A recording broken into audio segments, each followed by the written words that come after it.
কিন্তু আমার জাতি চরিত্র ধ্বংস হলে আমরা বসে থাকবো না, আমরা কথা বলবো। আমরা আমাদের বিবেককে কারো কাছে বিক্রি করি নাই। কথা বলবো পার্লামেন্টে, সিংহের মতো গর্জন করব ময়দানে, জীবন দিয়ে দিয়ে আল্লাহর কোরআনকে প্রতিষ্ঠা করবো ইনশাআল্লাহ। সুতরাং নারীকে পর্দায় থাকতে হবে এবং এই পর্দার আচরণ করতে হবে। মহিলাদের কর্মসংস্থানের বিষয়টাও ইসলাম পরিষ্কার বলে দিয়েছে। মেয়েরা কাজ করতে পারবে, কোনো অসুবিধা নাই, চাকরি করবে, লেখাপড়া করবে। নবী করিম সাল্লাল্লাহু আলাইহি ওয়াসাল্লামের স্ত্রী আমাদের মা হযরত আয়েশা রাদিয়াল্লাহু তাআলা আনহা হাজার হাজার সাহাবীদের উস্তাদ ছিলেন। তাদের অধিকার আছে দেশে থাকার, যেমন হিন্দু, খ্রিস্টান, বৌদ্ধ সকল জাতি যেমন এখানে সাম্প্রদায়িক সম্প্রীতি নিয়ে আছে, কাদিয়ানীরাও সেভাবে থাকবে। তবে তারা থাকবে অমুসলিম হিসাবে, মুসলমান হিসাবে অবশ্যই নয়। তাদের উপাসনার গায়ে কেউ হাত দেবে না, মনে থাকবে এই কথা। আমাদেরকে কোরআনে নিষেধ করা হয়েছে কারো মন্দির ভাঙবে না, কারো গুরুদুয়ারা, কারো গির্জা, কারো চার্চ, কারো প্যাগোডায় হাত দিবে না, ভাঙবে না, এবং কারো দেবতাকে গালি দিবে না, আমার আল্লাহ বলেছেন। মনে থাকবে এই কথা। সুতরাং তাদের উপাসনালয় হাত দেওয়া যাবে না, যেমনি বানাইছে তেমনি থাকুক, তারা নামাজ পড়বে। আমি আমার জনগণকে সতর্ক করছি, ওদের মসজিদ মসজিদ নয়, উপাসনালয়। ওটাকে মসজিদ বলা জায়েজ নাই, এটা উপাসনালয়। কোন মুসলমানের নামাজ এখানে হবে না, মনে থাকবে। মাথা গরম করবেন না কখনো, ইসলাম এই মাথা গরমে পছন্দ করে না। আস্তে আস্তে কোনো জায়গায় নিজেরা বসে বসে বোমা বানাইয়া তারপর আন্দাজে যাই এক এক জায়গায় হামলা করবেন, ইসলাম এটা মানে না, ইসলাম এটা বলে না। আপনি মাথা ঠান্ডা করবেন এবং আইন শৃঙ্খলা মেনে কাজ করবেন। নিজের ইচ্ছা মতো গোপন হামলা করা, গোপনে অস্ত্র তৈরি করা ইসলামের কোনো অনুমোদন নাই। এই জন্য আজকেও বলি, বাংলাদেশে হরকতুল জিহাদ, জামাতুল মুজাহিদিন সাহায্য করেন, আর কি হিজবুত তাওহীদ, হিজবুত তাহরীর, জুমরাতুল মাসাকিন, এই জাতীয় যতগুলি নতুন নতুন সংগঠন হয়েছে, এদেশের মুসলমানদের সাথে কোনো সম্পর্ক নাই। এগুলারে যেখানে পাবেন সেখান থেকে ধরে পুলিশে ধরিয়ে দিবেন। এরা বাংলাদেশের দুশ্মন, এরা মুসলমানদের দুশ্মন। আমার দেশের সাম্প্রদায়িক সম্প্রীতি বিনষ্ট করে এবং বোমাবাজি করে এই দেশকে বদনাম করে আমেরিকাকে তারা দাওয়াত করতে চায়, তারা বুশকে দাওয়াত করতে চায়। কাজী হিজবুত তাহরীর, হিজবুত তাওহীদ, হরকতুল জিহাদ, জামাতুল মুজাহিদিন মুসলমানদের সাথে কোনো সম্পর্ক নাই। যেখানে পাও সেখানে ধরো, গরুর দড়ি দিয়া বান্ধা পুলিশে হ্যান্ডওভার করো, মনে থাকবে। আল্লাহ মনে রাখার তৌফিক দিন। প্রিয় ভাই সব, আমাদের এই স্বাধীন সার্বভৌম বাংলাদেশ, আল্লাহ তাআলা যেন দয়া করে এই দেশকে কোরআনের প্রতিষ্ঠার জন্য আল্লাহ যেন হামওয়ার করে দেন, বলেন আমিন। এত মুসলমান কোরআনের কথা শুনতে যে দেশে আসে, সেই দেশে ইসলাম কায়েম হতে দেরি হয়, বড় আফসোস লাগে, কষ্ট হয়। আসুন আমরা সবাই মিলে কোরআনের রাজ কায়েমের আন্দোলনে শরীক হয়ে যাই। আন্দোলন করবেন না, আপনার কোনো দাম নাই। হতে পারেন আপনি বড় মুহাদ্দিস, হতে পারেন আপনি বিশাল চিন্তাবিদ, কিন্তু আন্দোলনের সাথে নাই, আপনার দাম নাই। একটা হাতি, একটা পাগলা হাতি যদি চন্দনপুরা অথবা এদিকে কি পুরা আছে, আরে কও না কেমন কথা, এই যে আশেপাশে কত পুরা আছে, একদিক দিয়ে এসে ঢুকলো, একটা হাতি যদি ঢোকে তাহলে বাড়িঘর ভাঙ্গা মেসমার করে দিতে পারে না? কিন্তু হাতি যতই পাগলা হোক, যতই বন্য হোক, যতই শক্তিশালী হোক, একটা রেজিমেন্টের সামনে একটা হাতি কিচ্ছু না। আন্দোলন হচ্ছে রেজিমেন্ট, আন্দোলনের শরীক হও। কোরআন প্রতিষ্ঠা করতে যারা জীবন বাজি রেখে সামনে চলে এসেছে, সেই লাইনে শামিল হয়ে যাও। রব্বুল আলামিন আমাদের দাদা দাদি, নানা নানি, শ্বশুর শাশুড়ি, আত্মীয় স্বজন যারা দুনিয়া থেকে বিদায় হয়ে গেছে, মাবুদ তুমি যদি শাস্তি দাও কেউ ঠেকাইতে পারবে না। আর তুমি যদি রহম করো, কৈফিয়ত কারো কাছে দেওয়া লাগবে না। আল্লাহ তুমি তাদেরকে মাফ করে দাও। রব্বুল আলামিন আজকে দোয়া করি, আমরা যখন স্বাধীন বাংলাদেশের বুকে লক্ষ লক্ষ মানুষ একত্রিত হয়ে তোমার কাছে দোয়া করতেছি, মাবুদ এই সময় ইরাকের মুসলমানেরা খাবার পায় না, থাকতেও পারে না। আল্লাহ,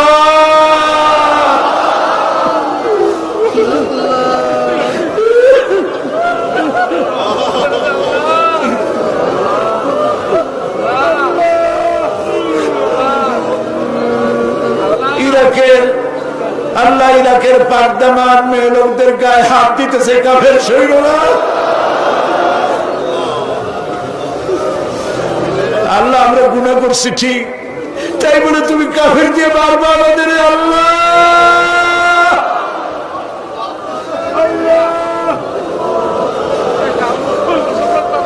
আল্লাহ, আল্লাহ, ইরাকের মুসলমানদেরকে স্বাধীনতা ফিরায় দাও।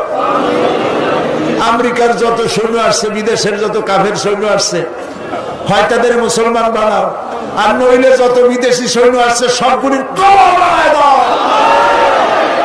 একটাও যেন বাড়ি ফিরে না যায়। আল্লাহ, আল্লাহ, প্যালেস্টাইনের মুসলমানদের কথা কি মনে করা যায়? ইহুদিরা কামান দিয়ে গোলা মারে, আর প্যালেস্টাইনের গোলাপ ফুলের মতো বাচ্চা ছেলেরা ইট পাথর দিয়ে মোকাবেলা করে। আহারে আল্লাহ, প্যালেস্টাইনি মুসলমানদের হাতে প্যালেস্টাইন উঠায় দাও রব্বুল আলামিন। কাশ্মীর, চেচনিয়া, বসনিয়া, আল্লাহ, স্বাধীনতাকামী মুসলমানদেরকে আল্লাহ তুমি দেশ স্বাধীন করে দাও রব্বুল আলামিন। আমাদের প্রিয় জন্মভূমি বাংলাদেশ, আল্লাহ তাআলা এই দেশের উপর রহমত নাজিল করো। সন্ত্রাসের জ্বালায়, অপহরণকারীদের জ্বালায় দেশটা বদনাম করে ফেলাইলো। মানুষ বড় আশা করে ভোট দিছিল বাবু, খাইয়া না খাইয়া ভোট দিছিল বাবু। আল্লাহ, এই সন্ত্রাসী গুলা দেশটার ইজ্জত মারল। যাদেরকে হাইজ্যাক করে নিয়ে গেছে, কিডন্যাপ করে নিয়ে গেছে, তার বউর অবস্থা কি, তার ছেলে মেয়ের অবস্থা কি বাবু? প্রায় দেখা যায় কাগজের সমানে মানুষ মারতেছে। আল্লাহ, এই সন্ত্রাসী জানোয়ার গুলারে তুমি হেদায়েত করে দাও। এই সন্ত্রাসী খুনি পশু গুলারে আল্লাহ তুমি হেদায়েত করে দাও। যদি ওদের কপালে হেদায়েত না থাকে, নমরুদ, হামান, সাদ্দাতের মতো কলেরা দিয়া, গজব দিয়া বিদায় করে দাও আল্লাহ তাআলা। আল্লাহ, শয়তান গুলোর উপরে গজব নাজিল করো। আল্লাহ, আমাদের দেশের আলেম, এই ওলামারা গত 5 বছর খুব মার খাইছে। মাদ্রাসাগুলি বন্ধ করে দিছে, আবার তারা পায়তারা করতেছে বাবু। আলেমদের কপাল খারাপ বাড়ে বাবু। কোরআনের এই কথাগুলি বলার অবস্থা কিয়ামত পর্যন্ত তুমি জানি রাখো বাংলাদেশে। আল্লাহ তাআলা, তুমি আমাদের মুখের দিকে তাকায় দেখো তো, আমাদের ঈমান। তুমি এখন আরশে আজিম থেকে আমাদেরকে দেখতেছো, আমরা কোথায় বসে আছি মাবুদ? তোমার আরশে আজিম থেকে একটু দেখো তো,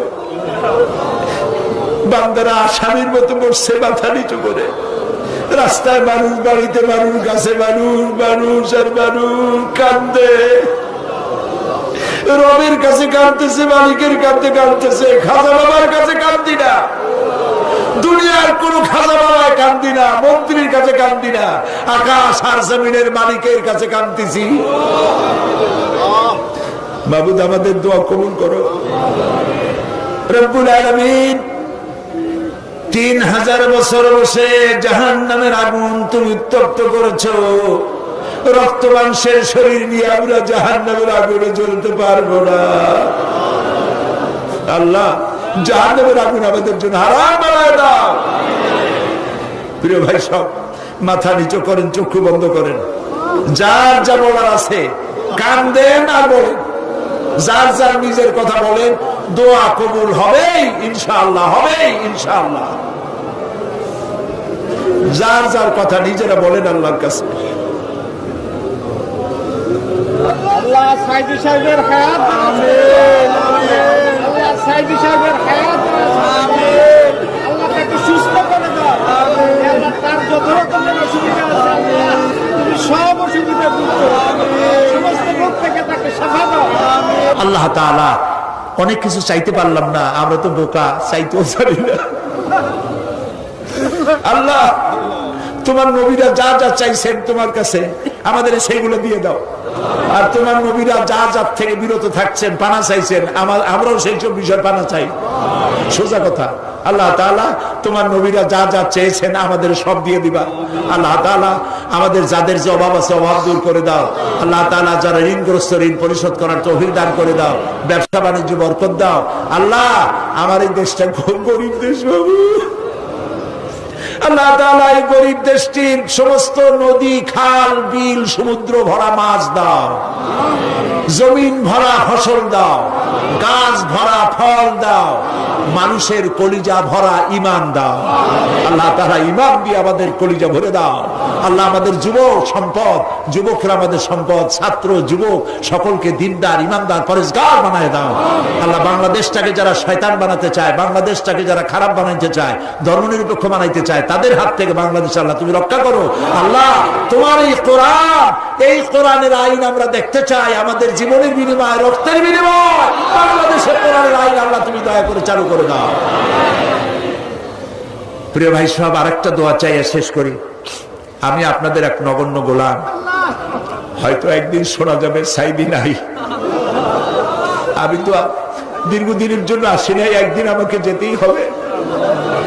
আমি দোয়া করি এই মাহফিল যেন কিয়ামত পর্যন্ত থাকে।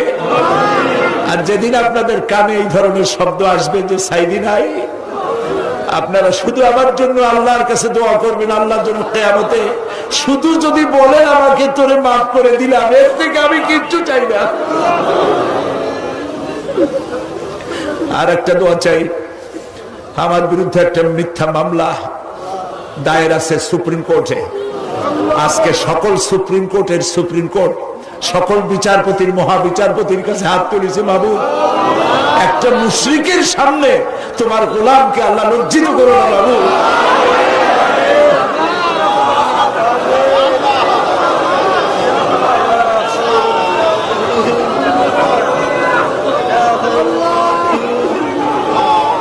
ربنا تقبل منا إنك أنت السميع العليم وتب علينا إنك أنت التواب الرحيم سبحان ربك رب العزة عما يصفون وسلام على المرسلين والحمد لله رب العالمين واجعل آخر كلامنا عند الموت لا إله